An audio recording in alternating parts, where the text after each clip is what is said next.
गीता सत्संग में आप सभी का स्वागत, जहां हम आज 8वें अध्याय को के लास्ट श्लोक, अंतिम श्लोकों को दोहराने जा रहे हैं। और इस चैप्टर के बारे में आप सबका क्या टेक अवे रहा?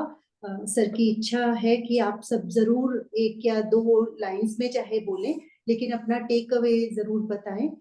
सर को प्रणाम और निवेदन कि आज की गीता सत्संग की शुरुआत करें। ओम वसुदेव सुतं देवं कंस चाणूरमर्दनम देवकी परमानंदम कृष्णं वंदे जगद्गुरुम। सभी को बहुत बहुत प्रणाम। जैसा कि आप जानते हैं कि हम 8वें अध्याय का समापन कर चुके हैं और अब उसका रिवीजन भी समापन की ओर है। आज अंतिम श्लोकों को हम लेंगे और उसके बाद आप सभी से आग्रह के जितना भी आप इस चैप्टर के बारे में, इस अध्याय के बारे में, अक्षर ब्रह्म योग के बारे में जो कुछ भी आपने जाना है, क्या 1 या 2 लाइन में अपनी बात जरूर रखें। 1-2 लाइन का मतलब ये नहीं है कि आपने 1-2 लाइन ही बोलनी, जो ज्यादा बोल सकते हैं वो बोलें, लेकिन कम से कम 1-2 लाइन तो बोलें। Thank you. आज किसने लेने हैं आखिरी 3 श्लोक? आज पहले डॉक्टर सुनीता जी लेंगे और उसके बाद हरदीप जी चाहें या और लोग भी ज्वाइन करना चाहें तो कर सकते हैं।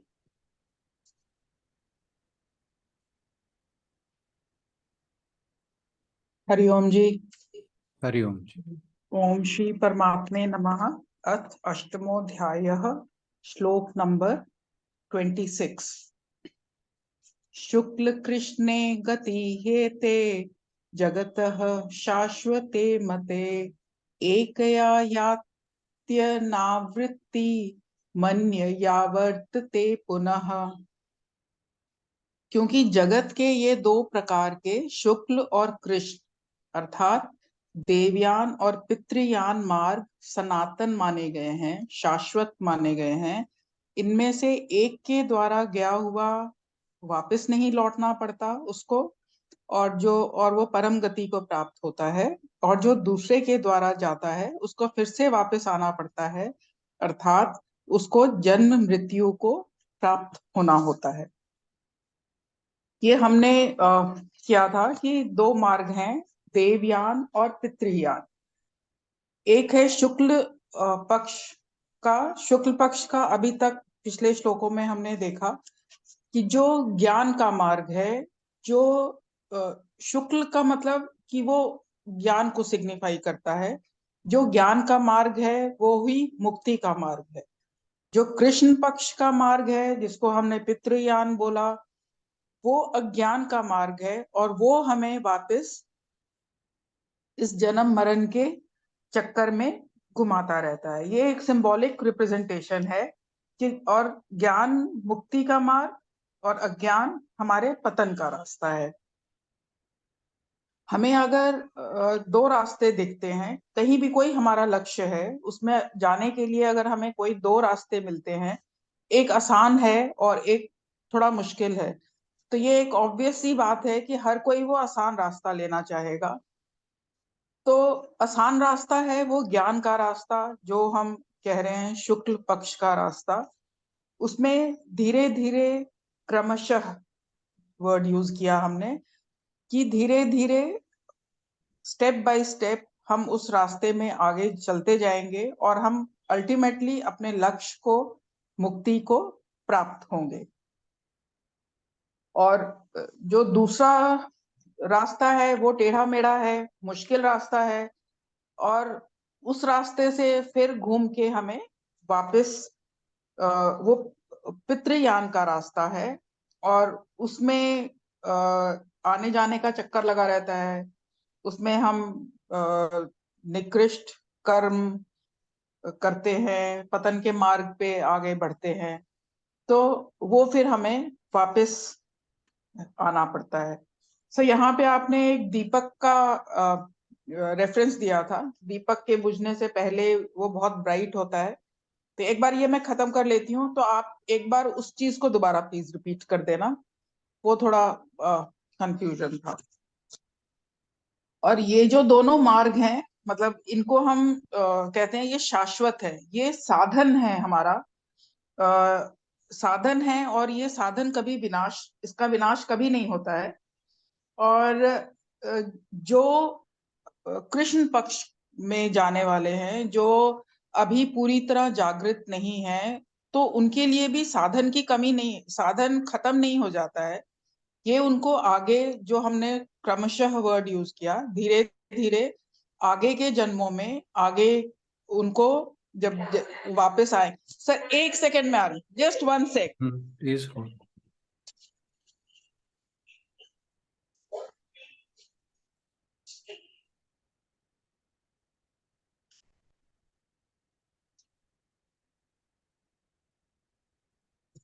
हाँ जी सर। उसमें ये उसका साधन खत्म नहीं होता है, और वो क्रमशः फिर अपने सही रास्ते को पकड़ के वो अपने लक्ष्य को प्राप्त हो सकता है। सर यही था 26 के लिए, तो मेरे को यही बोलना था। तो वो आप सर अभी अगर क्लियर करेंगे या बाद में करेंगे? बाद में करते हैं। ठीक है। श्लोक नंबर 27। नैते नैते स्मृति पार्थ जानन योगी मुह्यति कश्चन तस्मात् सर्वेषु कालेषु योग युक्तो भवार्जुन। इसमें है, हे पार्थ, इस प्रकार इन दोनों मार्गों को तत्व से जानकर कोई भी योगी मोहित नहीं होता है।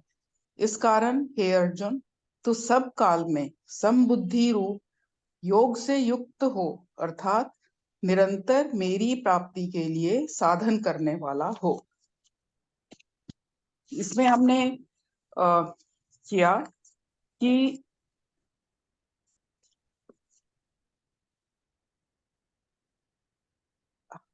इसमें स्ट्रेस किया गया कि हमें हर सिचुएशन में समत्व में रहना है। ये समत्व हमने कई जगह पे किया, मतलब डिफरेंट चैप्टर्स में डिफरेंट डिफरेंट लेवल्स पे किया हमने। और समत्व में जब हम रहते हैं तो आप किसी भी तरफ डाइवर्ट नहीं होते हैं। हर सिचुएशन में आपका एक ही वो रहता है कि ना आप बहुत हर्षोल्लास में जाते हैं, ना आप बहुत दुख की तरफ जाते हैं। तो ये जो दोनों मार्गों में, अगर जो गीता का योगी है, जो गीता हमें योगी जिस तरह का बनाने के लिए वो हमें शिक्षा देती है, उसमें किसी भी चीज में जो योगी है वो मोहित नहीं होता है। वो जानता है कि पूर्ण प्रकाश से ही ब्रह्म होता है। और अगर क्षीण प्रकाश है मतलब पूरी तरह वो जागृत नहीं है, तो भी उसका साधन नष्ट नहीं हुआ है। उसके पास अभी भी चांस है, और उसके पास चांस रहेगा ये आगे बढ़ने के लिए। और जो इन दोनों मार्गों को जान लेता है, वो किसी भी सिचुएशन में मोहित नहीं होता है। इसी चीज पे इसमें स्ट्रेस किया गया है कि तुम और वो अर्जुन को भी यही कहते हैं कि तुम हर काल में बिल्कुल समबुद्धि में रहो, समबुद्धि से युक्त रहो, ताकि तुम्हें किसी भी तरफ का किसी भी तरह का कोई डाइवर्शन ना हो।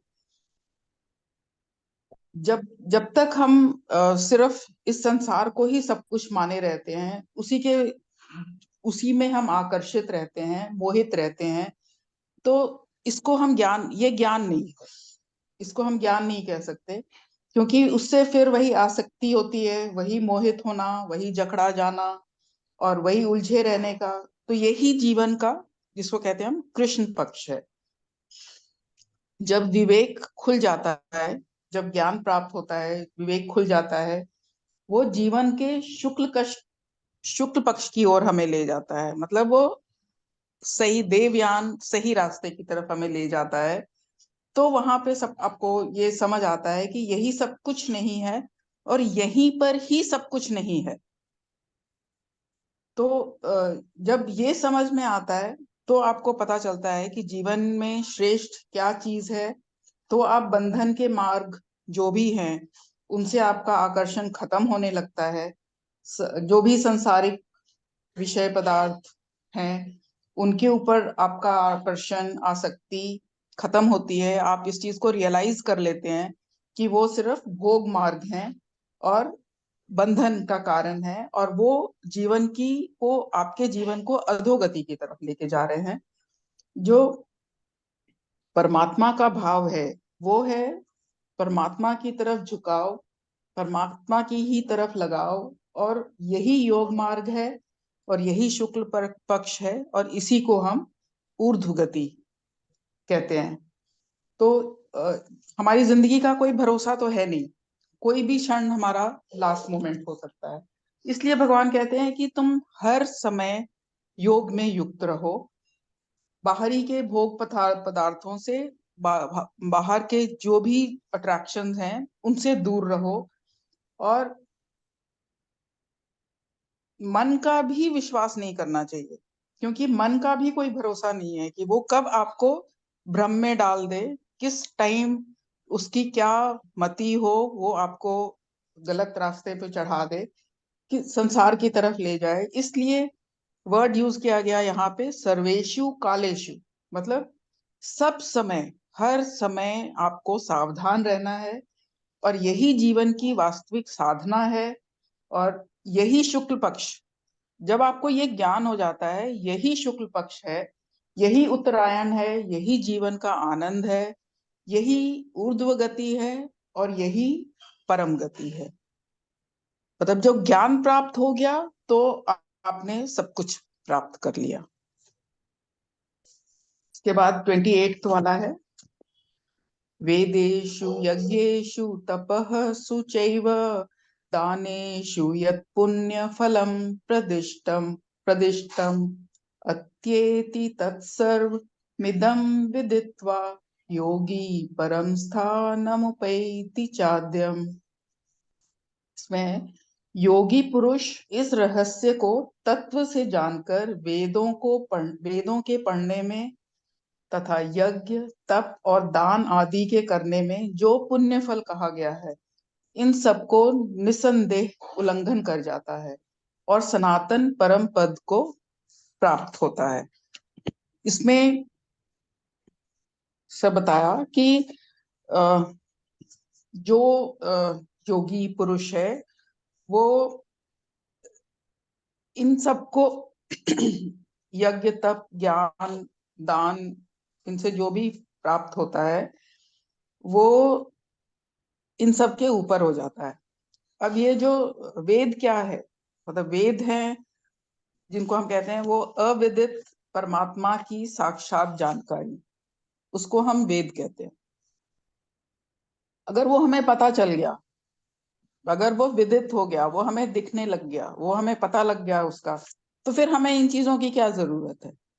हमने तो इन सब के ऊपर होके, इनसे जो मेरे को मिलना था वो मेरे को ऑलरेडी मिल गया, तो मेरे लिए मतलब फिर हम इसका मतलब कि इसको हमने क्रॉस कर लिया, इसके हम ऊपर हो गए, क्योंकि अब हमें पता चल गया कि जिसको जानना था, जो कुछ जानना था वो हमें समझ आ गया।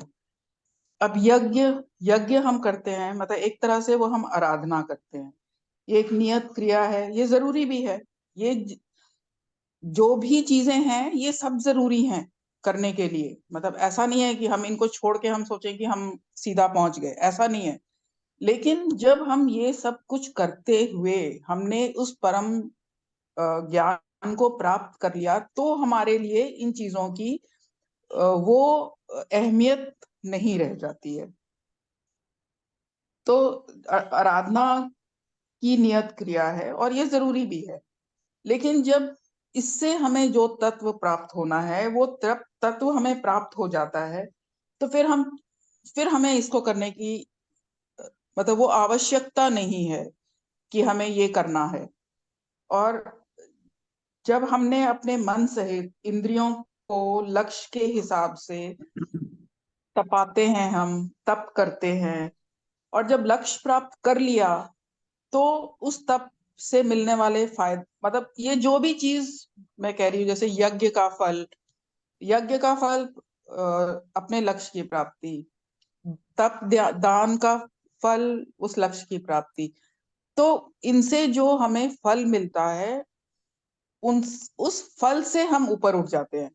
उस फल से जब हम ऊपर उठ गए तो हमें इनके फल, जो हम ये वर्ड यूज कर रहे हैं कि फल का उल्लंघन कर गए, मतलब हमें उस फल की कोई चिंता नहीं है, हमें उस फल की तरफ देखने की जरूरत नहीं पड़ती है, क्योंकि जो असली फल है वो प्राप्त हो गया। तो ये चीजें फिर एक क्रिया के रूप में ही रह जाती हैं, और इसका ये नहीं है कि ये करेंगे तो हमें ये आगे मिलेगा, ये फल मिलेगा। उस फल से ऊपर उठ गया इंसान, वो योगी जो है वो उस फल से ऊपर उठ जाता है। उसका मन सहित इंद्रियों का वो पूरी तरह से उसके कंट्रोल में है, और इससे भी उसका पुण्य फल वो परमात्मा प्राप्ति ही है, जो आप इंद्रियों को अपने बस में करते हैं। तो अब फल जो है वो आपसे अलग नहीं है, आप फल प्राप्त कर चुके हो, फल जो लक्ष्य है वो हम प्राप्त कर चुके हैं, तो उसके फल के लिए सोचने की जरूरत नहीं है। तो इसलिए हमने यहाँ पे कहा कि वो इन यज्ञ तप दान आदि का जो भी फल है वो उसको पार कर गया है, वो परम पद को प्राप्त कर चुका है।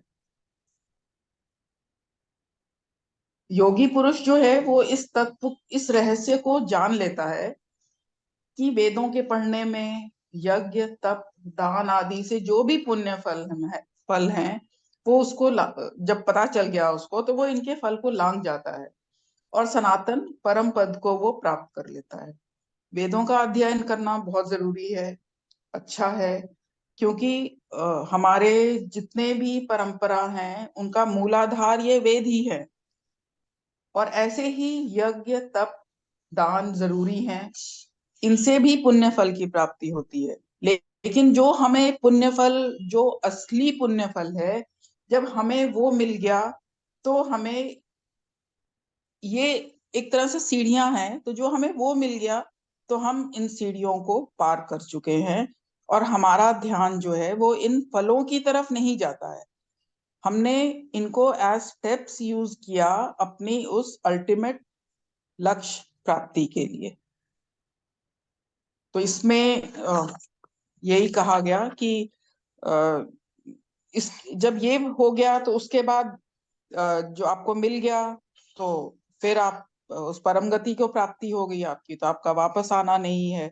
लेकिन अगर आप नहीं कर पाते हो तो फिर वही, जैसे पहले श्लोक में हमने कहा कि साधन हमारा नष्ट नहीं हुआ है, हम उसको दोबारा से करके और क्रमशः धीरे धीरे हम फिर इस रास्ते पे चल सकते हैं। सर मैं इतना ही बोलना चाहूँ। Thank you. इसका एक और एंगल भी है, ये जो कहा है ना, अत्येति तत्सर्वम इदम विदित्वा योगी परम स्थानम उपैति चाद्यम। पहली तो बात यह कि चाद्यम क्या है, ये आदि स्थान का है, a place which existed in the beginning, ऐसा स्थान जो कुछ भी सृष्टि की पूरी संरचना से पहले भी एग्जिस्ट करता था। तो वो जो है वो परम स्थान है, परम धाम जिसे हम कहा जाता है। और ये जो कहा है अत्येति तत्सर्वम इदम विदित्वा, ये सब जानने के बाद, ये सब क्या जानने के बाद, आपको ध्यान होगा पहले 2 श्लोकों में इस अध्याय के अर्जुन ने कुछ प्रश्न उठाए थे। तो भगवान जी कह रहे हैं ये सब कुछ जानने के बाद, वो जो सब कुछ अर्जुन को प्रश्नों के उत्तर में भगवान ने कहा था कि जो योगी है वो इस सब को जानने के बाद मेरे परम धाम को पहुंच जाता है। तो यानी जो अर्जुन के प्रश्न थे, उन प्रश्नों के उत्तर में जो भगवान ने बताया, वो एक ऐसा ज्ञान है जिसे प्राप्त करने के बाद मनुष्य परम धाम में पहुंच जाता है। अब मैं आपके उस प्रश्न पर आता हूँ, दीपक की लौ। कहा जाता है कि जब मनुष्य मरता है तो मरने से पहले वो 3 बड़े लंबे लंबे श्वास खींचता है। ऐसे ही जब दीपक की ज्योति बुझने को होती है तो उसकी लौ लंबी हो जाती है। ये लौ लंबी होना तो हमने सब नहीं देखा। तो उसका जो कंपैरिजन है वो मनुष्य के अंतिम समय के साथ किया गया है। बस ये मतलब है। ठीक है सर। हाँ जी, हाँ जी। अब शुरुआत कौन करेगा? संगीता बहन जी से लेते हैं आज शुरुआत। हमें हरिओम।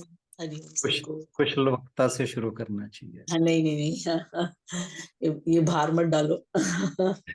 कुशल वक्ता का भार मत डालो, बोलने का भार चलेगा। सर मैं ना पहले तो जैसे अभी ये जो 23rd 24th 25th है ना, 26 श्लोक, इसका जिसमें उत्तरायण और जैसे दक्षिणायन उसकी बात हुई है, तो इसमें जैसे देखो हमारा जो इंसान का जो शरीर है ना, मैंने इसको उस तरह से लिया कि हमारा जो बॉडी का जो अपर पार्ट है वो हमारा उत्तरायण है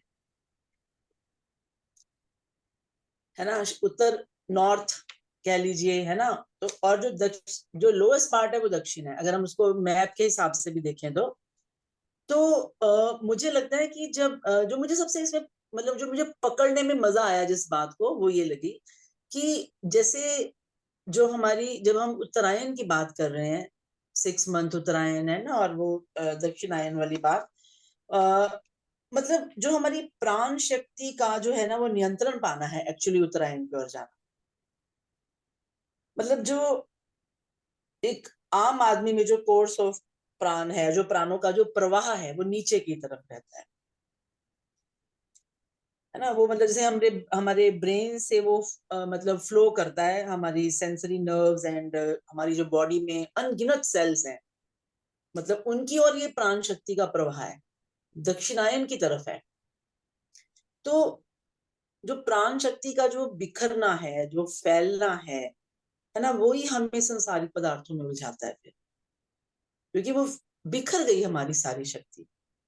और जो योगी है वो क्या है, वो अपनी प्रैक्टिस से, अपने साधना से, प्राणायाम से, जिसको मेडिटेशन से, प्राण शक्ति के इस बहाव को, है ना, अपनी इस ऊर्जा को वो हर जगह से इकट्ठा कर लेता है, और सारे बिखराव को, सारे बहाव को वो क्या करता है, ध्यान को सब समेट कर वो फिर अपने मस्तिष्क में केंद्रित करता है, उत्तरायण की ओर ले जाता है, जिसे हम मतलब जहां पे हम कह सकते हैं परम चेतना का सूरज, या परम चेतना का प्रकाश, या तेज, है ना, कॉस्मिक जो हमारी कॉन्शियसनेस है, वो वहां ले जाता है और वो परमात्मा का प्रत्यक्ष अनुभव करता है। मतलब एक्चुअली है क्या, सब कुछ बॉडी में है, यथा पिंडे तथा ब्रह्मांडे, या मैं उल्टा बोल रही हूँ, ये यथा ब्रह्मांडे तथा पिंडे। मतलब मुद्दा क्या है कि हमारी ऊर्जा बह कहाँ रही। मुझे ये उत्तरायण और दक्षिणायन का खेल सारा ये लगा कि हमारी ऊर्जा कहाँ बह रही। देखिए ना, मतलब जो शरीर में जो इंटेलिजेंस के नाम से जो चीज है, जो मतलब हर सेल की जो ऊर्जा है, या हर सेल को मतलब हर कार्य शक्ति का जो मेन सोर्स है, मतलब ये हमारा जो शरीर है, हम जो इंसान है, वो ब्रह्मांड की ही मैनिफेस्टेशन है, छोटा सा रूप है उसका। और अब इस मैनिफेस्टेशन का शुक्ल पक्ष कौन सा है, मतलब जैसे प्रकृति में शुक्ल पक्ष एंड कृष्ण पक्ष आए हैं, ऐसे अगर हम उसकी मैनिफेस्टेशन है, उसका मिनिएचर है, तो हमारे अंदर भी शुक्ल पक्ष एंड कृष्ण पक्ष है। तो हमारा डे टाइम कौन सा है? तो मतलब जब हमारे मतलब गुरु महाराज जी जैसे महापुरुष या कितने ही लोग और हुए, कितने महापुरुष हुए हैं, मतलब जब पूरा जीवन, उनका पूरा अस्तित्व उन्होंने मतलब हर अंग, हर इंद्रिय, हर पार्ट को उन्होंने मतलब स्पिरिचुअलाइज कर लिया पूरी तरह से, है ना, और कॉस्मिक चेतना की ओर मुड़ गए वो। तो वो उनका उत्तरायण है, वो उनका शुक्ल पक्ष है, हमारा भी। और कृष्ण पक्ष यही है कि जब हम डिल्यूजन की ओर मुड़ जाते हैं, जब हम बिखराव की ओर मुड़ जाते हैं, तो मतलब हमारी प्राण शक्ति जो है वो मतलब ब्रेन से उठकर नीचे गिरकर, वो नीचे गिरकर पूरे अंगों में फैल जाती है। तो हमारा वो कृष्ण पक्ष हो जाता है, हमारा दक्षिणायन हो जाता है। और वैसे भी डायरेक्शन के पॉइंट ऑफ व्यू से भी हमारा अपर पोर्शन नॉर्थ है, लोअर पोर्शन दक्षिण है। तो मैंने इसको मतलब मैंने कहीं पढ़ा था जो मुझे बड़ा अच्छा लगा, वो मैं शेयर करना चाहूंगी कि मतलब इसी से आगे जुड़ी बात थी कि जो जब हम पढ़ते भी हैं, पढ़ाई भी करते हैं, तो अक्सर कहते हैं ना सीधे बैठो, स्ट्रेट बैठो, तो आपके मतलब ब्रेन को सीधी वो ऑक्सीजन जाएगी, ब्रेन में बात जाएगी। तो प्राण शक्ति और चेतना जो है वो जब हम ध्यान में अपनी स्पाइन को सीधा रखते हैं, तो ब्रेन के जरिए हमारी जो प्राण शक्ति है ऊपर की ओर उठ जाती है। और आप देखेंगे सर, मतलब हम जब सीधे बैठते हैं, मैंने महेश योगी जी वाला वो किया था, ट्रांसेंडेंटल मेडिटेशन, मैंने अपनी आंखों से वहां स्टूडेंट्स को, नोएडा में इनका हेड ऑफिस था, बच्चों को जमीन से ऊपर उड़ते देखा था, मतलब जमीन से ऊपर उठ जाते हैं, ये मैंने अपनी आंखों से देखा हुआ है। मतलब वो हल्का हो जाता है, हमारी जो प्राण शक्ति जब ऊपर की ओर उठती है, चेतना जब ऊपर की ओर जाती है, तो जमीन से उठना क्या है योगियों के द्वारा, वो फिजिकल बॉडी से मुक्त हो जाना है एक तरह से। और हम साधारण मनुष्य फिजिकल बॉडी में ही जीते हैं, स्थूल शरीर में ही रहते हैं। योगी जो है वो सूक्ष्म शरीर में चला जाता है, और जो फिर ब्रह्म वेता है, जो ऊपर पहुंच गया, वो तो फिर परमात्मा को ही अनुभव कर लेता है। तो और जो फिर जो सूक्ष्म शरीर है, जब चेतना, जब उसकी ये साधना गहरी हो जाती है, तो सूक्ष्म शरीर की भी, ये आप ही ने बताया था, 3 सूक्ष्म नाड़ियां हैं, जैसे हमारी स्पाइन है, ऐसे सूक्ष्म शरीर की सुषुम्ना, वज्र और चित्रा, ये आपने बताया। तो जो चेतना है फिर वो इनसे गुजरती हुई योगी को सूक्ष्म शरीर से भी मुक्त कर देती है, और एंड में हमारी चेतना का जो जो ये कारण शरीर है हमारा, आपने आपने ही बताया था उसका कि उसकी स्पाइन ब्रह्म नाड़ी, बहुत पहले एक बार ये चर्चा हुई थी, तो वहां से, 15th चैप्टर में हुई थी। है ना, आज मुझे याद नहीं कब हुई थी, पर ये हुई थी। तो मतलब वहां से भी ऊपर उठ जाती है उसकी चेतना, और फिर वो कॉजल जो बॉडी है, जो उससे भी उसको फ्री कर देती है, डिसॉल्व हो जाती है। डिसॉल्व हो जाती है। तो ऐसा जो व्यक्ति है, मृत्यु के समय वो बड़ा मेजेस्टिकली ऊपर उठता है, मतलब उसको पेन या वो सब नहीं होता, क्योंकि वो पूरे होशो हवास में है।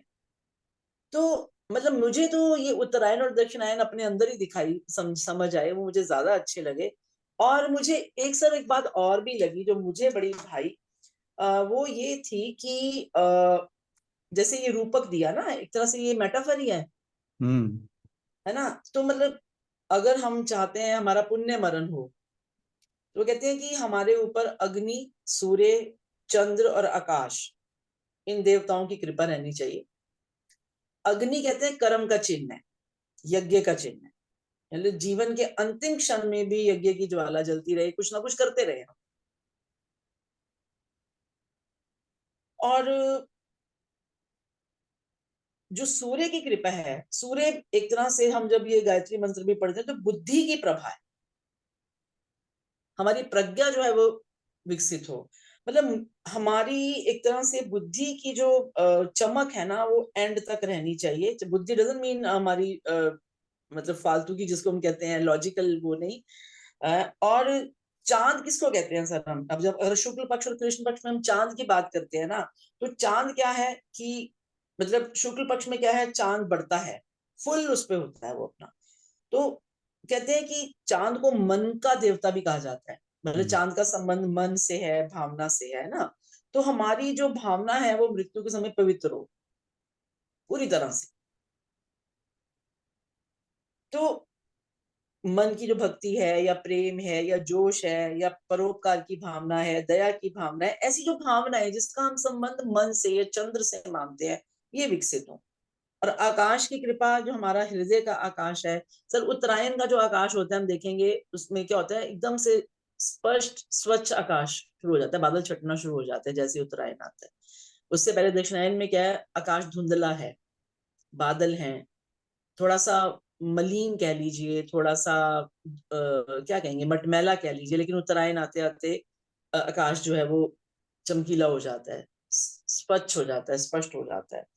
तो वही है कि मतलब हमारे दिल के आकाश में फिर आसक्ति के बादल ना उठे, साफ हो जाए बिल्कुल। तो अगर ऐसा है कि मतलब भावना का चांद चमक रहा है पूरी तरह से, आकाश में कोई आसक्ति नहीं है, हाथों से हम कुछ ना कुछ काम कर रहे हैं, बुद्धि हमारी बिल्कुल अलर्ट है, तो इसको ये स्थिति में लाने के लिए, मतलब ऐसा मंगलमय अपना अंत करने के लिए, अंत लाने के लिए हमें रात दिन सावधान होकर, दक्ष होकर लड़ना है। लड़ना भी है, वही युद्ध कर यानी कर्म भी करना है और सावधान भी रहना है। और उसके लिए मतलब अलर्ट ये रहना है कि एक क्षण के लिए भी हमारे मन पर अशुभ संस्कार ना पड़े।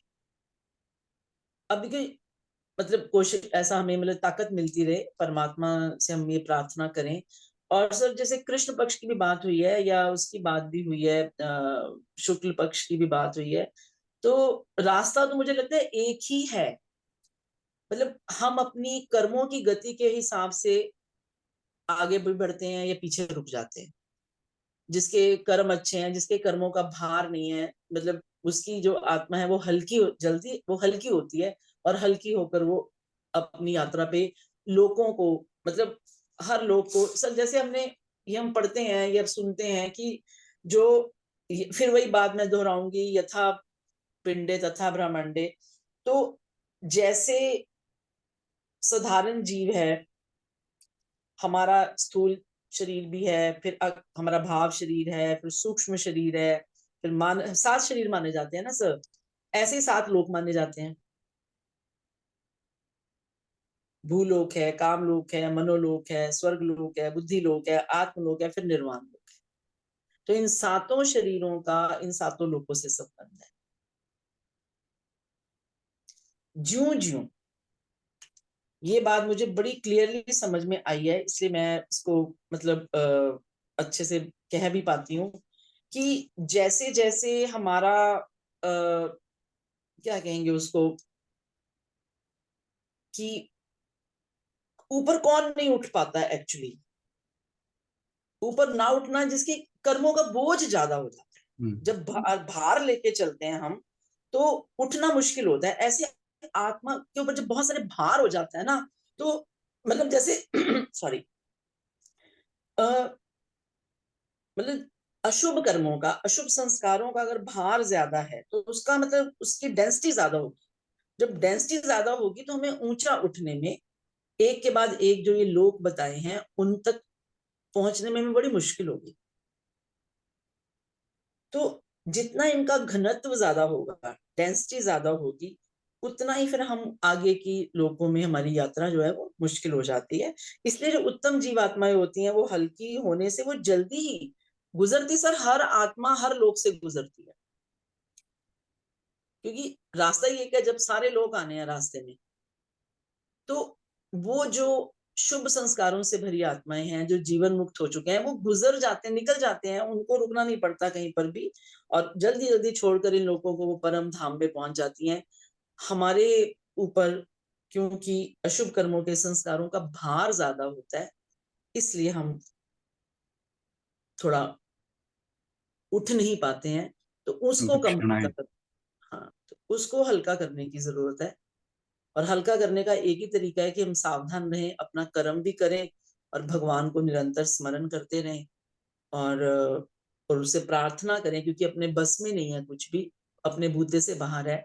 बूते में एक ही चीज है कि प्रार्थना करें कि परमात्मा हमें बल दे कि हम तुझे निरंतर याद कर सकें, नाम स्मरण कर सकें, और इस दुनिया के जो ये संसारिक चीजें हैं, जो ये लास्ट के 2 श्लोकों में आया कि जिनको इन तत्वों का पता चल गया कि भाई ये है सारा कुछ, जो जरा सा भी अहंकार में या किसी वासना में नहीं फंसेगा वही ऊपर जाएगा, तो उसको फिर वो करेगा, सारे कर्म करेगा, तब भी करेगा, दान भी करेगा, यज्ञ भी करेगा, लेकिन उसके साथ कोई फल की इच्छा नहीं जुड़ी रही। तो ये बल तो परमात्मा से ही मांगना है हमें, वही हमें देते हैं, उन्हीं से ही मिलेगा।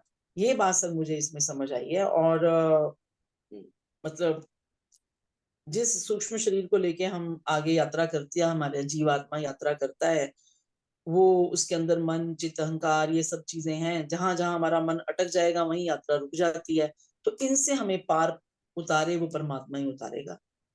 और ये मुझे तो जो समझ में आया मैंने इतना ही कह दिया। और आउटफ्लो जो है प्राण शक्ति का, उसको बाहर की ओर बिखर रहा है, बाहर की ओर फैल रहा है शरीर के अलग अलग अंगों से, इंद्रियों से होता हुआ, तभी हम संसार से जुड़ते हैं, क्योंकि इसलिए संसार की तरफ खुलते हैं ये द्वार। तो इनको वहां से इकट्ठा करके इस प्राण शक्ति को ध्यान के द्वारा, नाम के द्वारा हम जो है केंद्रित करें उस सत्ता में, जिसे हम कॉस्मिक कॉन्शियसनेस कहते हैं, हमारा तीसरा नेत्र कहते हैं, ताकि वहां से वो प्राण शक्ति इकट्ठी हो और फिर हम हल्के हों और परमात्मा के हमें दर्शन। Thank you. Thank you, thank you very much. हाँ जी, और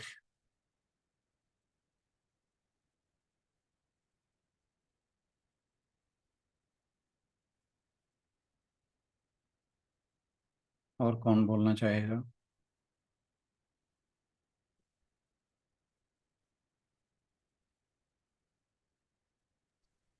रोल नंबर वाइज पूछ लो सर। आप ही शुरू करो फिर, मॉनिटर आप ही हो। नहीं सर, मैं तो बस कक्षा संभालने वाली मॉनिटर हूँ। हमें इससे यही समझ में आया है, इस चैप्टर से, बहुत ही अच्छा चैप्टर है, सारे चैप्टर्स अच्छे हैं, कि अंतिम लक्ष्य तो हमारा सभी का परम गति ही है, और लेकिन ये नहीं पॉसिबल कि हम अंतिम क्षणों में अगर परमात्मा का सिमरण कर लेंगे तो हम उस परम गति को पा सकेंगे। उस समय भी जैसे अगर हम टेस्ट भी दिया होता है या कुछ भी चाहते हैं, अगर पूरी तैयारी के साथ हम नहीं बैठे हुए तो एकदम से लास्ट मोमेंट पे उसके लिए तैयारी कर पाना बहुत मुश्किल हो जाता है। तो इसलिए सतत प्रयास की जरूरत है। लगातार हम इसी चिंतन में परमात्मा का स्मरण करते हुए, जैसे सर ने बोला भी कि हे नाथ, मैं आपको कभी भूलूं नहीं, आप हमेशा मेरे साथ रहो। तो इन पंक्तियों को हमेशा दोहराते रहें, और इन श्लोकों में से कोई भी श्लोक को हम पकड़कर यदि उसी गुनगुनाते हुए, उसी का हमेशा ध्यान करते हुए चलेंगे तो अवश्य ही संभावना है कि हम ऊर्ध्व गति की ओर ही बढ़ेंगे। और हमारे पास लेटेस्ट एग्जाम्पल शर्मा सर का है कि उन्होंने ये 2 श्लोकों को अंतकाले च मामेव स्मरण मुक्त्वा कलेवरम सह प्रयाति समद्भावम त्यजत, नहीं, अंतकाले च मामेव स्मरण मुक्त्वा कलेवरम यह प्रयाति समद्भावम याति नास्त्यत्र संशयः। और दूसरा, प्रयाण काले मनसा चलेन भक्त्या युक्तो योग बलेन चैव भ्रुवोर्मध्ये प्राणमावेश्य सम्यक स तम परम पुरुषमुपैति दिव्यम। कि यदि हम जैसा हम स्मरण करते रहेंगे वो अवश्य ही धीरे धीरे वो भाव हमारे गहरे होने लगेंगे, और थोड़ा आसानी रहेगी हमें उस अंतिम समय में भी अपने आप को अलर्ट रखने के लिए। मीन्स पूरी लाइफ ही अलर्ट रहना है और अंतिम श्वास तक हम इसी भाव में बने रहें, यही हमारी सबकी कोशिश होनी चाहिए। Thank you sir. चलिए अब नेक्स्ट नाम आप लेना शुरू करें। मिसेस पुरी।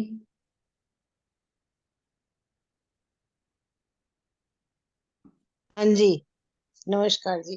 नमस्कार इस जी। मेरे को तो ये समझ आई है कि मनुष्य को हमेशा अलर्ट रहना चाहिए कर्म करते हुए, और जब हम अलर्ट रहेंगे तो अपने इंद्रियों के वश में नहीं रहेंगे, संसार में लिप्त नहीं रहेंगे, उस प्रभु का ध्यान हमेशा रहेगा। जब प्रभु का ध्यान रहेगा तो ही हम उस परम लक्ष्य को प्राप्त कर सकते हैं, निर्वाण गति को प्राप्त कर सकते हैं। क्योंकि ये तो संसार, जब हम इस संसार में लिप्त रहेंगे तो फिर अंत समय में हम सोचें कि हमें निर्वाण गति प्राप्त होगी, तो वो नहीं प्राप्त हो सकती। और जैसे ही आशु मैडम ने बोला, और वैसे तो संगीता मैडम ने बहुत अच्छे से एक्सप्लेन करा, उस तरह से तो हम एक्सप्लेन कर भी नहीं पाएंगे। जैसे उन्होंने कहा कि हमारा फर्स्ट हाफ शरीर उत्तरायण है, नीचे दक्षिणायन है, जैसे पिंड है वैसे ब्रह्मांड है।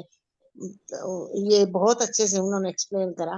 मैं तो सिर्फ इतना कहना चाहूंगी कि हमें हर वक्त उस प्रभु का सिमरन करते रहना चाहिए, और ताकि हम जब हमारा अंत समय आए तो हमें ये ना हो कि हम फिर जब हम याद नहीं करेंगे तो अंत समय में भी हमें संसार ही याद आएगा, प्रभु याद नहीं आएंगे। जब संसार याद आएंगे तो फिर हमें फिर वही आवागमन के चक्कर में पड़े रहेंगे। राइट। तो इसीलिए हमें हमेशा प्रभु को याद रखना है, कर्म करते हुए अलर्ट भी रहना है, प्रभु को याद भी रखना है, ताकि हम लास्ट समय में जब, क्योंकि कहते हैं ना, लास्ट समय में जिस चीज की स्मृति होती है उसको अगला जन्म वही मिलता है। तो जब हम प्रभु की याद में रहेंगे तो हमेशा तो ही हमें मोक्ष प्राप्त होगा। बिल्कुल सही बात। अंजू जी, और उसके बाद यदि बोल पाए तो अशोक जी, नहीं तो कुसुम जी।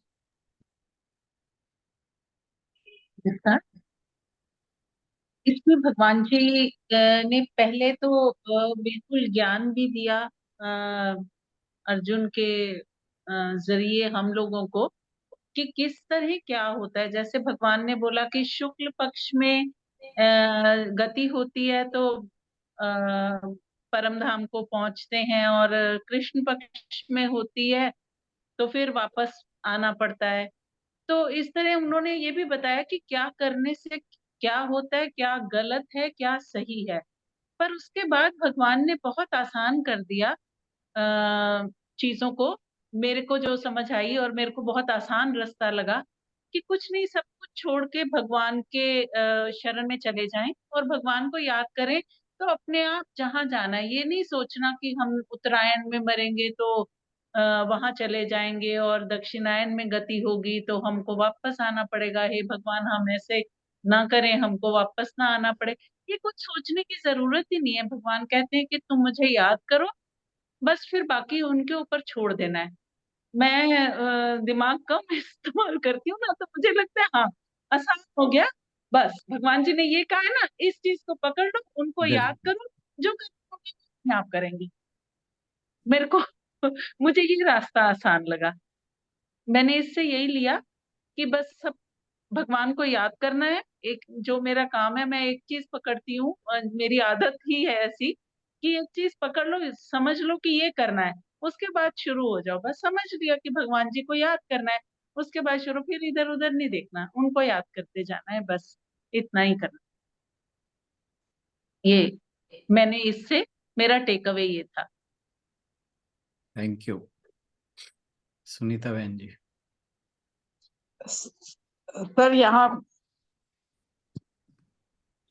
सर यहाँ पे वो स्टोरी है जो अंजू जी ने कहा। यहाँ पे वो स्टोरी जो आपने हमें बताई थी, वो एक छोटा बच्चा एक संत को रोज प्राणायाम करते हुए देखता है, और वो उनको फॉलो करता है, और उसको भगवान जी दर्शन भी देते हैं। वो अपना नाक बंद करके बैठ जाता है, मतलब बिल्कुल मरने को हो गया, उसको भगवान जी दर्शन देते हैं। वो संत को वापस बुला के लाता है। वो भगवान जी, जो संत जिन्होंने सारी उम्र उसको एज रूटीन बना के वो अपना सारा कुछ कर रहे थे, शायद वो श्रद्धा नहीं थी उनकी, तो उनको वो भगवान जी नहीं दिखे, उस बालक को वो दिख रहे थे, बालक से वो बात कर रहे थे। उन्होंने बालक को बताया कि इसका ये रूटीन था पर तुम्हारा ये रूटीन नहीं था। ये सेम चीज हो गई जो अंजू जी ने बोली कि बिल्कुल। एंड ये बिल्कुल सही है कि हम कई बारी हम पढ़ते हैं और हम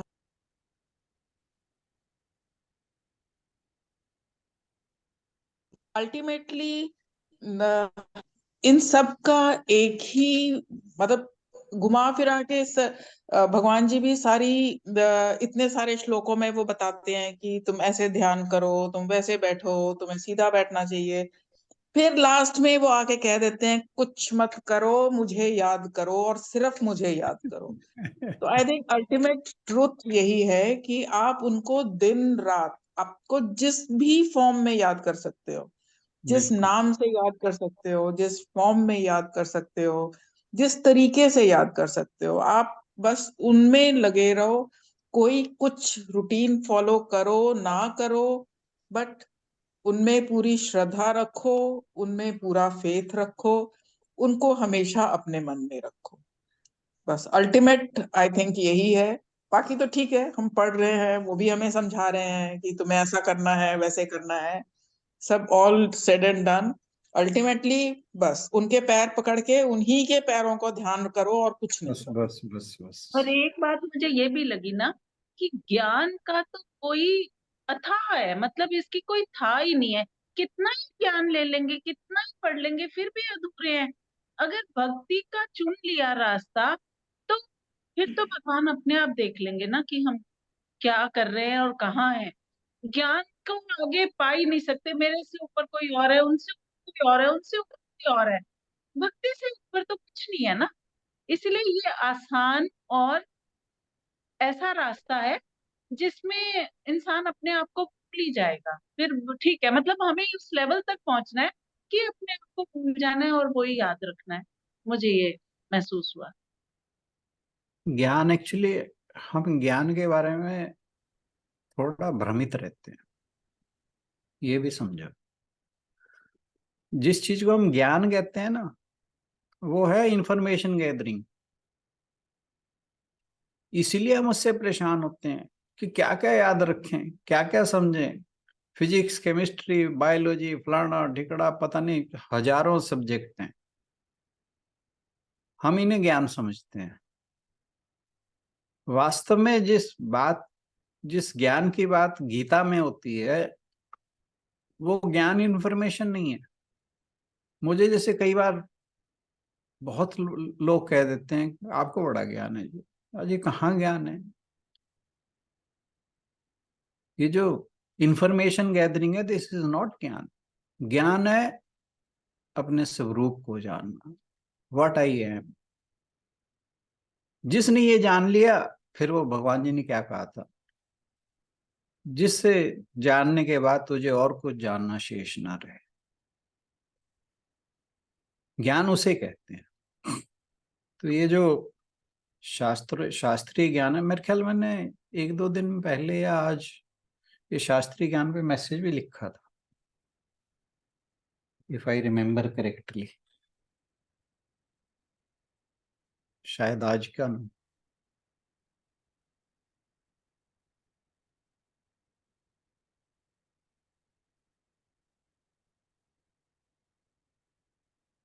हाँ आज का ही है। हाँ जी सर, आज का ही है। आज का ही है।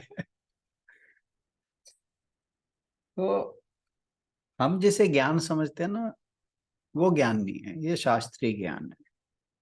ये हमारे सिर के ऊपर एक बोझ बन के आता है। और जो वास्तविक ज्ञान है, जिससे हमें अपने स्वरूप का पता लगता है, वो तो हमें फ्री कर देता है, वो हमारे ऊपर बोझ नहीं बनता। फिर तो आदमी नाचने लगता है। पता नहीं कैसे कैसे लोगों के अनुभव रहे हैं। कोई पागल हो जाता है, कोई कुछ हो जाता है, कोई नाचने लगता है, कुछ किसी के आवाज ही नहीं निकलती।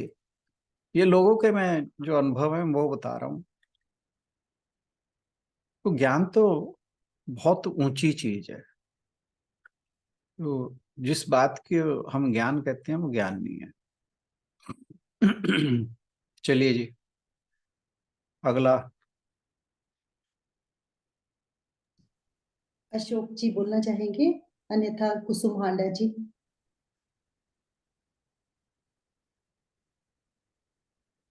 अशोक जी तो चलेगा, हाँ जी, कुसुम हांडा जी। उसके बाद कुसुम लता जी पहेवा से, सरोज बाला जी, रीटा जी, जो भी बोलना चाहें प्लीज ऑन करें। हरिओम हरिओम जी। सर। सर सारा कुछ तो संगीता जी ने, सुनीता जी ने और मिसेस पुरी ने, आशु जी ने बहुत ही अच्छी तरह से एक्सप्लेन किया। वाकई इस चैप्टर में कल जो आपने लास्ट में कहा ना सबसे कि सुधर जाओ, बस इसमें उन्होंने ये किया, बस सुधर जाओ, वो मुझे बड़ी बात पसंद आई कि हमें सुधरने की जरूरत है। बिल्कुल बिल्कुल। कि हम बिखरे रहते हैं तो हमें अपनी जो भावनाएं हैं, जो अपनी बाहर की ओर हम चलते हैं, उनको अंदर की ओर जाने की जरूरत है, अंदर ले जाने की जरूरत है। और हर वक्त भगवान जी की तरफ ही ध्यान रखें। ये नहीं है कि कोई काम ना करें, सारे काम करते हुए उनके साथ हम जुड़े रहें, तो मतलब फिर हम बहुत उनको प्राप्त कर सकते हैं, या भगवान की तरफ हमारी जो श्रद्धा है, या हमारा जो उत्थान है, हमारा जो सोल को जानना या अपने आप को जानने की तरफ हमारा स्टेप जो है वो चल सकते हैं। तो इस चैप्टर में सर पहले सारे चैप्टर्स में जीने की कला कृष्ण जी ने हमें सिखाई, तो इसमें मरने की कला सिखाई है कि मरने के वक्त भी हमें अपने आप को कैसे नियंत्रित रखना है। तो उसके लिए प्रैक्टिस की, बाकी इसमें कोई शक नहीं है कि बहुत ज्यादा प्रैक्टिस की जरूरत है। तो एक श्लोक में था ना कि अपने आज्ञा चक्र में भुवों के मध्य में अपने श्वासों को केंद्रित करके तो कंट्रोल करो, तो ध्यान भगवान जी की तरफ लगाओ। तो उसके लिए सर प्रैक्टिस ही चाहिए। अगर हम प्राणायाम रेगुलर करें और हम अपने आज्ञा चक्र पर केंद्रित करते रहें, तो फिर शायद लास्ट मोमेंट पर हम अपने आप को कर सकें। अदरवाइज मेरे को नहीं लगता कि इतना इजी है कि कोई उस समय अपने आप को कंट्रोल कर सके। क्यों नहीं, सर? उसके बाद भगवान जी ने इजी रास्ता भी बताया। हाँ जी। रास्ते तो बड़े अच्छे अच्छे बताए हैं उन्होंने, पर हम ही बुद्धू है ना सर, हम उन रास्तों पे चलते नहीं है। पर सर ये तो है कि चेंजेस तो बहुत ज्यादा आ रही हैं। मतलब जो आगे हम कई बार किसी की जो कोई बात चल रही, गॉसिप चल रही, तो हम एंजॉय करते थे बात सुन के। अब ये होता है कि मत करो, उठ जाओ, हम्म, बिल्कुल नहीं करो ये बात। तो मतलब अब हर वक्त यही रहता है कि अगर मैंने कोई ऐसी बात बीच में कह भी तो मैंने अपने कर्म खराब कर लिए, तो बेटर है कि चुप रहो। ठीक बात है। तो उससे आई थिंक वो जो प्यूरिफिकेशन है हमारी संस्कारों की जो है, वो इस तरह से धीरे धीरे हो रही है। अभी इतनी नहीं है, बिल्कुल भी नहीं है, कभी कभी तो हम भी हो जाते हैं, लेकिन उस तरफ चल पड़े हैं। तो जितनी ज्यादा प्यूरिफिकेशन होगी उतनी ज्यादा ईश्वर के साथ जुड़ाव होगा। जितनी ज्यादा हम फंसे रहेंगे दलदल में, तो ईश्वर की तरफ तो जा ही नहीं पाएंगे। ठीक बाकी बात। दिन है ना सर। बिल्कुल। मेरा टेक वे तो इस चैप्टर, ये चैप्टर तो सारे बहुत अच्छे हैं, पर इसमें थोड़ा ज्यादा ज्ञान जैसे लगा कि क्योंकि मेरी तो एज भी अब सर मैं 70+ हूँ, तो मुझे तो ऐसे लगता है भी अब तो बस थोड़ा टाइम ही रह गया, जितना टाइम रह गया बस मैं भगवान जी के चरणों में ही बिताऊं और उनको ही हर वक्त हर क्षण याद करती रहूं। आपको देख के लगता नहीं है, चिंता ना करो। ऐसी कोई बात नहीं सर। मैंने इधर अपना टेबल अलग लगाया हुआ है सर इस रूम में, और मेरे हस्बैंड हम दोनों ही हैं यहाँ पे अकेले। तो वो कहते हैं देखो इसका पता लगे, जहाँ पे बैठी हुई गीता ज्ञान पढ़ रही है अपनी। मैं हाँ, कोई ना कोई मतलब इधर बैठ के अपना आपकी सुनती रहती हूँ, दोबारा वीडियो सुनती रहती हूँ, कुछ अपना लिखती रहती बहुत हूँ। बढ़िया, बहुत बढ़िया, बहुत बढ़िया। आई थिंक उससे मेरे में चेंजेस आ रही हैं। हम्म। जितना ज्यादा टाइम ईश्वर की तरफ हम डिवोट करते हैं, उतनी ज्यादा हमें वो प्यूरिफिकेशन आती जाती है। लिखने का भी बहुत फर्क पड़ता है दिमाग पे। हाँ जी, हाँ जी, मैं लिखती हूँ सर। यू आर राइट, मेरे अंदर ये कमी है, पर मैं टाइप करता हूँ। फिर वही सर, आप तो करते ही हो। हाँ, हाँ, चलिए, thank you. Thank you sir. Sunita ji, आपने जो बात कही थी ना कि भगवान जी घूम फिर के फिर एक ही बात कह देते हैं एंड में कि हाँ बस जी तू सर। मुझे याद रख, है ना?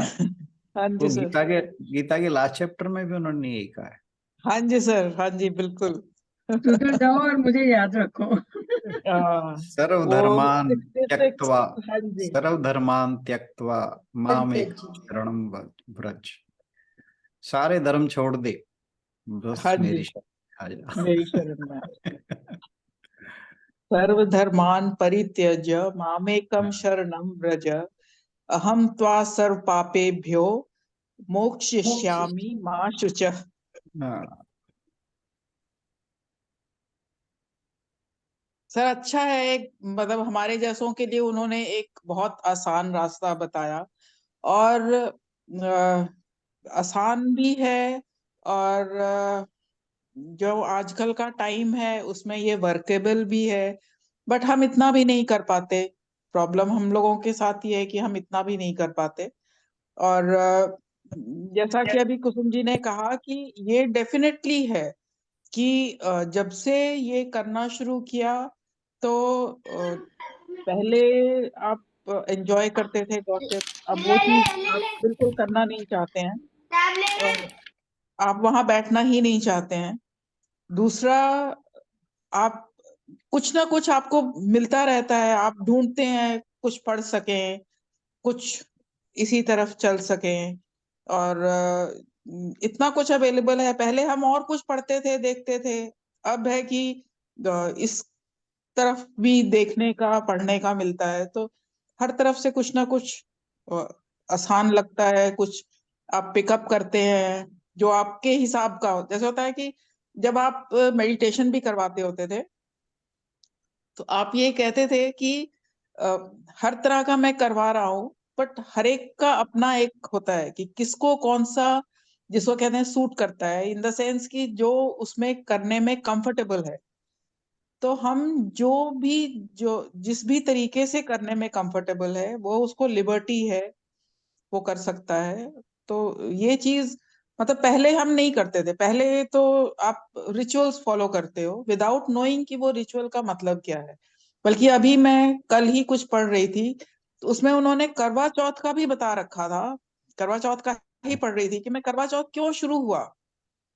हम मतलब हस्बैंड की लॉन्ग लाइफ, हस्बैंड की लॉन्ग लाइफ, व्हाई हस्बैंड की long life, how did it start.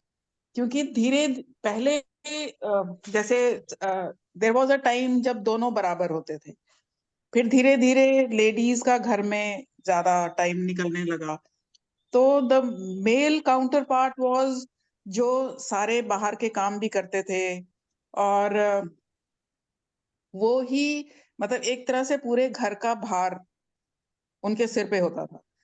और फिर ये कार्तिक के मास में आया। कार्तिक के मास एक पुण्य महीना माना जाता है, और इस पुण्य महीने में सूरज, चांद की पूजा हम करते हैं, और इन अ वे लाइक कि हम अपने हस्बैंड के लिए करते हैं, बिकॉज हम चाहते हैं कि वो इंसान जो हमारे लिए सब कुछ कर रहा है, हम इस पूरे हमारी फैमिली की देखभाल कर रहा है और फैमिली का बोझ उठा रहा है, उसकी उसके लिए हम एज हिज वेल विशर, उनकी लंबी जिंदगी, उनकी सेहत के लिए ये व्रत किया जाता है। तो ये पढ़ के मेरे को बहुत अच्छा लगा, क्योंकि पहले तो था कि मतलब आपने सुना कि आपको करना चाहिए, भाई ठीक है कर रहे हैं, भाई जिसको जितनी श्रद्धा है वो उतनी श्रद्धा के साथ कर लेता है, बट बेसिक ये है। एंड ये मेरे को लगा कि दिस इज साइंटिफिक एक्चुअली, मतलब ये इसमें एक लॉजिक है क्यों किया गया, क्यों शुरू किया गया। तो जब आप इस तरह से करते हैं तो आपको मतलब आपको वो बोझ कभी फील नहीं होगा कि आपको यस आज यस आपको ये यस व्रत रखना पड़ा या आप क्यों रख रहे हैं। वो चीज आपको नहीं, भाई मैं रख सकती हूँ तो वो क्यों नहीं रख सकता है। इस तरह की भी आजकल तो बहुत तरह की बातें होती है कि तो अगर हम कर रहे हैं तो अगला क्यों नहीं कर रहा है, हमारे लिए वो क्या करता है। तो ये कहानियां खत्म हो जाती हैं। I mean this was the reason why it all started, कि हम चांद की पूजा कर रहे हैं और वो हमें हमारे मन को शांत करता है। हम उस इंसान के लिए कर रहे हैं जो हमारे लिए पूरा घर का बोझ उठाता है। तो उसका सेहतमंद रहना, उसका ठीक रहना, उसकी लंबी आयु रहना हमारे लिए कितना जरूरी है। राइट। और इन चीजों की तरफ आपका ध्यान जाता है ओनली व्हेन यू स्टार्ट। जब से हमने ये गीता पढ़नी शुरू की तब आपका इस तरह की चीजों की तरफ भी पढ़ने का झुकाव बढ़ा। अदरवाइज तो और इतनी दुनिया, इतना सामान है पढ़ने का कि यू रियलाइज एट द सही एंड बात, आपने टाइम सही कितना बात, खराब कर लिया। पढ़ तो सही। लिया, टाइम भी खराब किया, but then it was a waste of time. Now you feel कि it's a waste of, it was a it was a waste of waste of time. Time, exactly sir. हाँ जी, हाँ जी। और अब आप जब भी जो भी पढ़ोगे वो सोच समझ के पढ़ोगे और आपको मतलब उस तरह का ही कुछ ढूंढोगे पढ़ने के लिए। Yes yes exactly. चलिए जी, सरोज बाला जी और रीटा शर्मा दो रह गए हैं। इन दोनों में से कोई बोलना चाहे।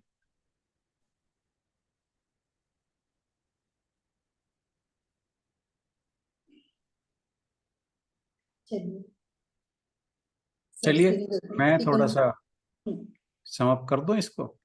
जी सर।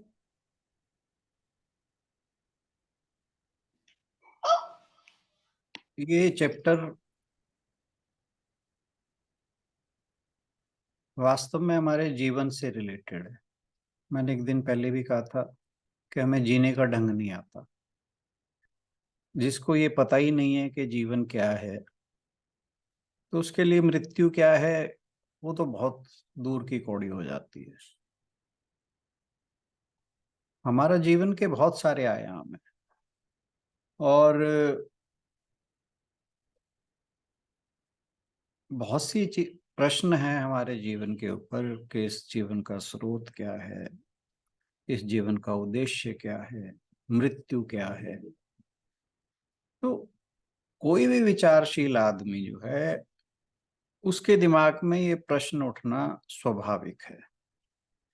और भगवान श्री कृष्ण अर्जुन के माध्यम से गीता में हमें हर कदम पे इस तरह के प्रश्नों के उत्तर हमें बताते रहते हैं। तो जब अर्जुन ने 7 क्वेश्चन पूछे भगवान श्री कृष्ण से इस अध्याय के शुरुआत में, तो भगवान जी ने उन सब का एक एक करके उत्तर दिया।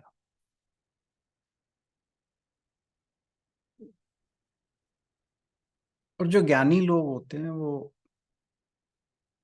इन बातों का उत्तर जानने के लिए श्रवण मनन निधिध्यासन आदि करते हैं। और जो भक्तजन होते हैं वो भगवान के शरण में चले जाते हैं। अब अर्जुन जो है वो एक जिज्ञासु है। आपने शुरू से देखा, पहले अध्याय में उसने अपने मन में जितने भी उसके विचार कौंध रहे थे, जितनी भी संभावनाएं उठ रही थी, एक के बाद एक के बाद एक, जो जो वो सोच सकता था, मेरा कुल नष्ट हो जाएगा, औलादें वर्ण शंकर होंगे, वर्ण संकर होंगे, इत्यादि इत्यादि। ये जो जब कुल नहीं रहेगा तो इस राज्य का मैं क्या करूंगा, इससे तो अच्छा है मैं भीख मांग के गुजारा कर लूं। ना जाने उसने क्या क्या कहा। जब भगवान चुप रहे तो उसने सोचा कि भगवान चुप हैं तो कुछ तो बात होगी, मेरे मित्र हैं, मेरे सखा हैं,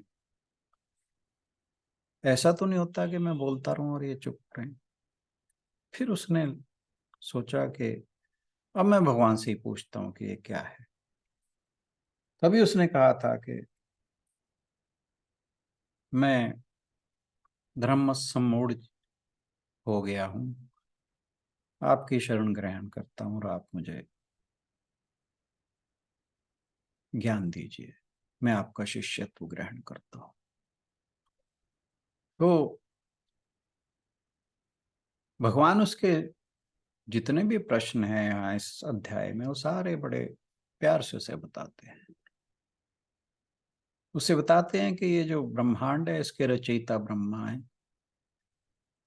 जब उनका दिन शुरू होता है, सृष्टि की रचना शुरू हो जाती है। जब उनकी रात शुरू होती है, तो ये सृष्टि जो है सिमटने लगती है और उनमें लीन हो जाती है। और उन्होंने कहा कि जो ब्रह्मा जी के इस दिन और रात के विषय में जानते हैं, वे दिन और रात के विषय में जानते हैं। और वो ये भी जानते हैं कि जो ये अव्यक्त संसार है, जब दिन निकलता है तो ये व्यक्त होने लगता है, और जब रात होने लगती है फिर पुनः ये अव्यक्त हो जाता है। लेकिन इस अव्यक्त सृष्टि और व्यक्त सृष्टि से परे भी एक अव्यक्त है, उसे कहा परम अव्यक्त, परम पुरुष, ब्रह्म, एकाक्षर ब्रह्म। इस अध्याय का नाम भी यही है कि वो अक्षर ब्रह्म जो है, अक्षर ब्रह्म योग है इस अध्याय का नाम। तो वो अक्षर ब्रह्म जो है वो इन सब से परे है। फिर दो मार्ग बताए, पितृयान और देवयान, कि जो देवयान से जाएगा वो मुक्त हो जाएगा, पर उसकी मुक्ति जो होगी वो क्रमिक होगी, ग्रेजुअल, धीरे धीरे। और जो पितृयान मार्ग से जाएगा वो स्वर्ग आदि को जाकर अपने भोगों को भोगता हुआ वापस इस धरती पर पुनर्जन्म को प्राप्त होगा। फिर कहा कि जो वो परम पुरुष है, ये जो भी घटना घटती है, ये पृथ्वी के सृजन की और विलय की, इस सब का साक्षी है, वो इस सब से परे है। और जो उसे प्राप्त कर लेता है, उसकी इस धरती पर फिर वापसी नहीं होती। लेकिन जिसे भौतिक संसार से लगाव है, वो बार बार इसके आने जाने को, उसका आना जाना इस धरती पर लगा रहता है। और जो योगी इन दोनों मार्गों को जानते हुए, यज्ञ तप आदि को जानते हुए, कर्म कांड आदि को जानता हुआ इनसे परे हो जाता है, ये जो प्रकृति के गुण हैं वो गुणातीत हो जाता है। ये जो सत्व, तमस और रजस, इनसे परे निकल जाता है। तो मृत्यु के बारे में कहा कि जो मृत्यु है बड़ी रहस्यमय है, और हर एक के लिए एक चुनौती है, क्योंकि हर एक व्यक्ति इस मृत्यु से ही डरता है। हर व्यक्ति चाहता है कि मृत्यु से वह दूर रहे, चाहे वह 100 वर्ष का है, चाहे 150 का है, 200 का है, कितनी ही वर्ष उसकी आयु है, लेकिन वो मृत्यु नहीं चाहता। तो ये जो मृत्यु है वो एक चुनौती भी है और एक चेतावनी भी है। चेतावनी क्या है कि तुम जो मर्जी कर लो इस संसार में, चाहे अच्छे बुरे, बुरे से बुरा काम कर लो, अच्छे से अच्छा काम कर लो, आना तो तुम्हें एक दिन, वो जैसे कहते हैं ना कि जो ऊंट एक दिन तो पहाड़ के नीचे आएगा, तो वही बात है। तो भगवान कहते हैं कि जैसे कहा था दूसरे अध्याय में कही थी बात, तथा देहांतर प्राप्ति धीरस धीरज तत्र न मुह्यति, कि जो देह है ये मरने के पश्चात नई देह को धारण करती है, और इसके बारे में जो धैर्यवान है वो इसके बारे में शोक नहीं करता। और भगवान जी ने इस अध्याय में कहा कि जो जैसा भाव करता है मृत्यु के समय, वो उसी गति को प्राप्त होता है। कि भगवत भाव है उसके अंदर तो भगवान को प्राप्त हो। अब भगवत भाव एक मृत्यु के क्षण में केवल प्राप्त कर लेना, ये कोई ऐसा नहीं है कि चुटकी बजाने जैसा काम है। इसके लिए ना जाने कितने जन्मों की यात्रा करनी पड़ती है, कितना अभ्यास करना पड़ता है। तो एक जगह कहा था उन्होंने,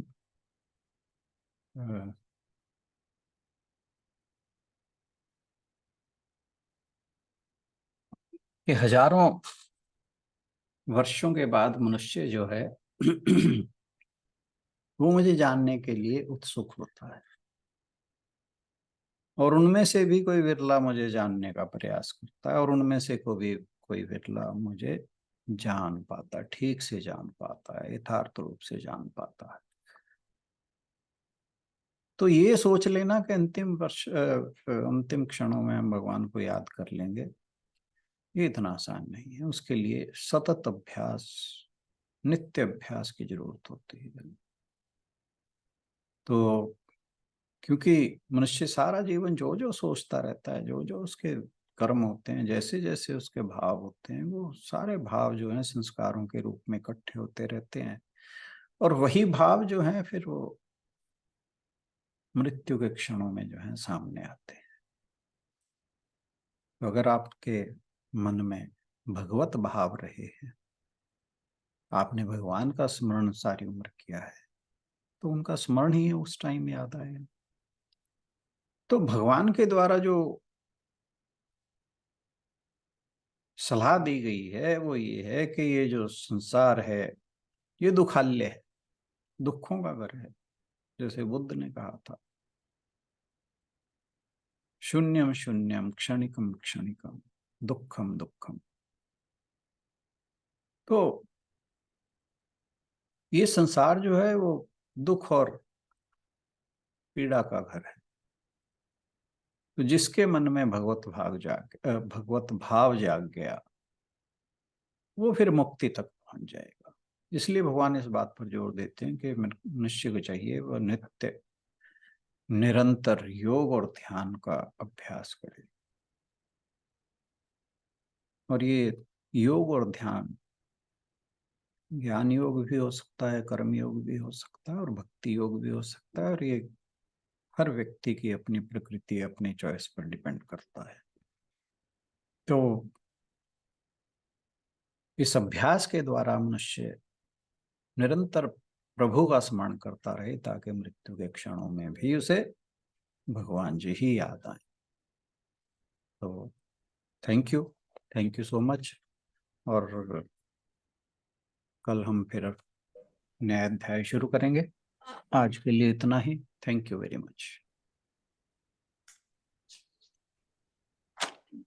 आप सभी का आज की चर्चा में सम्मिलित होने के लिए बहुत बहुत धन्यवाद।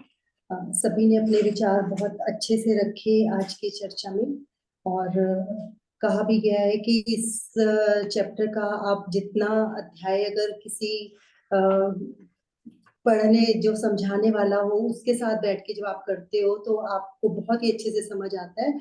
और वही हमने अनुभव सर के साथ किया। सर ने अपनी तरफ से पूरा हमें प्रयास भी किया समझाने का, और उसके पश्चात आज भी जो रिवीजन रहा, सुनीता जी ने भी बहुत अच्छे से सारी चर्चा को समझाया आज एक बार फिर से।